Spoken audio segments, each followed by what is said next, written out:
Hi everyone, आज हम जो एएमआरएस का टीजीटी आर्ट का जो सिलेबस है उसका जो सेकंड यूनिट है बुद्धिजन हिंदू आर्ट, उसका जो हम स्टडी कर रहे थे उसके स्कल्पचर्स एंड जो उसके जो स्कल्पचर्स है उसके बारे में हम स्टडी कर रहे थे। उसका जो एक टॉपिक है, एक है उसमें स्कल्पचर जो बोधिसत्व हेड फ्रॉम तक्षशिला, उसके बारे में हम स्टडी करेंगे। ये बोधिसत्व हेड यानी कि शीर्ष जो है वो जो तक्षशिला से प्राप्त हुआ है, उसके लिए मैंने एक क्वेश्चन बनाया है। जैसे आप देख सकते हैं इसमें तक्षशिला से प्राप्त बोधिसत्व शीर्ष यानी कि उनका हेड का वर्णन शैली और भावाव्यक्ति के आधार पर करना है हमें उनका वर्णन। ठीक है, तो तक्षशिला से प्राप्त बोधिसत्व का जो शीर्ष है यह तक्षशिला से प्राप्त स्लेटी पत्थर से बनी एक अत्यंत उत्कृष्ट मूर्ति है जो दूसरी शताब्दी ईस्वी की मानी जाती है। ठीक है, यह जो मूर्ति है ये गांधार शैली में निर्मित है। आप देख सकते हैं ये वो मूर्ति है जो गांधार शैली में निर्मित है। यह भारतीय और यूनानी ग्रीक मूर्तिकला शैलियों के सुंदर समन्वय का एक अनोखा उदाहरण है। आप इस मूर्ति को देख के देख सकते हैं ये जो है यूनानी जो ग्रीक है ना और इंडियन जो है उन दोनों का मिक्सचर है। ये जो उसका शैली है वो दोनों इन दोनों का मिक्सचर माना जाएगा। बोधिसत्व का चेहरा ग्रीक शैली का है। आप इसको देख सकते हैं, जो उनका चेहरा है वो ग्रीक शैली का, लेकिन जो उसपे इमोशंस है ना वो इंडियन है।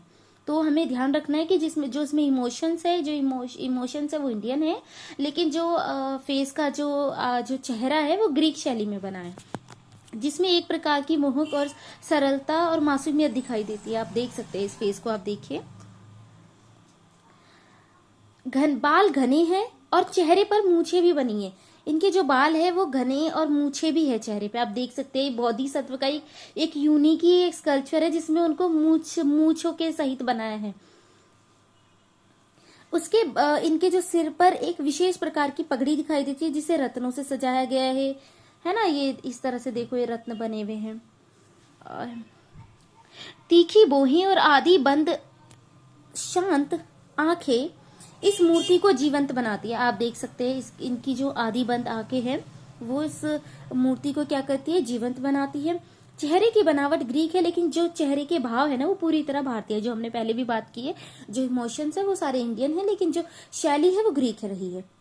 इस मूर्ति से यह स्पष्ट होता है कि उस समय मूर्ति कला में प्रयोगात्मक कार्यों का विशेष महत्व दिया जाता था। यह मूर्ति उस युग की कलात्मक स्वतंत्रता और सांस्कृतिक मिश्रण को दर्शाती है। अब हमारा जो सेकंड क्वेश्चन है वो है जो इसमें कटरा टीला से जो बुद्ध की मूर्ति मिली है, ठीक है, उसके बारे में, मतलब आसन जो सीटेड बुद्धा फ्रॉम कटरा टीला, उसके बारे में हम स्टडी करेंगे। तो कटरा टीला से प्राप्त इसमें जो क्वेश्चन है आप मैंने बनाया कि कटरा टीला से प्राप्त जो आसनत बुद्ध जो प्रतिमा है उसका वर्णन करना है, मतलब जो बैठे हुए बुद्ध हैं उनका। तो ये कटरा टीला से प्राप्त आसीन बुद्ध, यह कटरा टीला से प्राप्त बुद्ध की मथुरा शैली की एक विशिष्ट प्रतिमा है जो कुषाण काल के प्रभाव को दर्शाती है। यह जो प्रतिमा है ना वो लाल बलुआ पत्थर में तराशी गई है। आप इस प्रतिमा को देख सकते हैं। बुद्ध को बैठी हुई अवस्था यानी कि आसीन मुद्रा में दर्शाया गया है। ये जो मुद्रा है ये बैठी हुई आसीन मुद्रा में इनको दर्शाया गया है।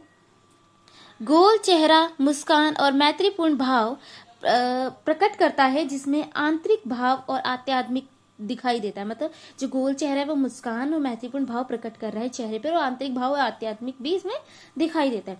घुंघराले बाल सिर के ऊपर एक गुच्छे के रूप में बने हैं। ये घुंघराले बाल है, ये देख सकते हैं आप, एक गुच्छे के रूप में बने हैं इनके सिर के ऊपर। बुद्ध के सिर के पीछे गोल प्रभा मंडल यानी कि जो हालो है वो भी है, जो अर्धगोलाकार अलंकरणों से सजाया गया है। आप देख सकते हैं अर्धगोलाकार अलंकरणों से सजाया गया है जो हालो है, ये देख सकते हैं आप। ये जो हाफ जो सर्कल्स इसमें है ना वो प्रतिमा बाह्य कंधा बहुत बहुस्तरीय वस्त्रों से ढका है। ये जो माया कंधा है आप देख सकते हैं, इसमें ये जो लाइन में ये जो वस्त्र है ना इनसे ढका है। प्रतिमा का दायां हाथ आशीर्वाद मुद्रा में है और जो दायां हाथ है वो कैसा है, आशीर्वाद मुद्रा में। आप देख सकते हैं बुद्ध का आसन एक वेदी के समान बनाया गया है जिसमें उभरी हुई धारियां हैं और जिसे 3 सिंहों द्वारा सहारा दिया गया है। ये आप देख सकते हैं, ये नीचे जो इनका आसन है ना इसके नीचे 3 जो मूर्तियां बनी हैं सिंह की यानी कि लायंस की। बुद्ध के दोनों ओर 2 परिचारक खड़े हैं। पहले इन दोनों को इंद्र और ब्रह्मा माना जाता था, लेकिन बाद में उन्हें बोधिसत्व वज्रपाणि और पद्मपाणि के रूप में पहचाना गया है। ये जो इस टाइम पे ये जो मूर्ति है ये इसका जो संग्रह है वो पुरातत्व संग्रहालय मथुरा में है और ये मिली भी मथुरा से ही है। तो आप ये देख सकते, और ये जो है ये वज्रपाणि ये और पद्मपाणि, ये जो है ना वज्रपाणि पद्मपाणि, ये जो 2 परिचारक इनके पीछे खड़े। तो आप देख सकते हैं ये कितनी अच्छी ये जो पेंटिंग आज की रही है। और इसके बाद हमारा ये जो स्कल्पचर्स है, इनसे सिर्फ 2 स्कल्पचर्स बचे हैं, उनको भी हम अब नेक्स्ट वीडियो में उन दोनों को एक साथ लेके आ जाएंगे। तो इससे हमारा स्कल्पचर्स पूरा कंप्लीट हो जाएगा। फिर उसके बाद हम जो अजंता जो शैली और जो केव जो है ना, उनकी जो पेंटिंग्स है उनके बारे में पूरा स्टडी करेंगे, पूरा अजंता। ठीक है, तो आज के लिए सिर्फ इतना ही। और अगर आपको मेरा वीडियो अच्छा लगे तो प्लीज़ इसको ज़्यादा से ज़्यादा शेयर कीजिए। और आज थैंक यू।